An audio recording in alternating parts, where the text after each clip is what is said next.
जनतेच्या हक्काचा आवाज, सत्ता व्यवस्थेचे प्रश्न थेट तुमच्यापर्यंत.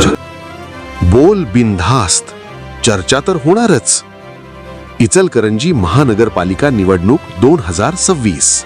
जनतेचा अधिकारनामा, जाणीव हक्काची या न्यूज चॅनलमध्ये आपले स्वागत आहे. इचलकरंजी महापालिका निवडणूक, आता राष्ट्रवादी अजित पवार गटालाही मोठा धक्का. इचलकरंजी महानगरपालिकेच्या निवडणुकीत राष्ट्रवादी काँग्रेस अजित पवार गटाला मोठा धक्का बसण्याची चिन्हे दिसत आहेत. माजी नगरसेवक लतीफ गैबान यांचे पुत्र परवेज गैबान यांनी शिवशाहू आघाडीच्या माध्यमातून निवडणूक लढवण्याचा निर्णय घेतल्याची माहिती समोर येत आहे. ठळक मुद्दे: परवेश गैबान यांचा शिवशाहू आघाडीकडे कल, लवकरच अधिकृत घोषणा अपेक्षित. उमेदवारी जाहीर न झाल्याने राष्ट्रवादी जांघळे गटात नाराजी. इतर कार्यकर्ते व नेतेही शिवशाहू आघाडीत प्रवेशाच्या मार्गावर. या घडामोडींमुळे निवडणूक गणित बदलण्याची शक्यता. उमेदवारीबाबतचा विलंब आणि अंतर्गत असंतोषामुळे राष्ट्रवादीला शहरात मोठा फटका बसण्याची शक्यता व्यक्त केली जात आहे.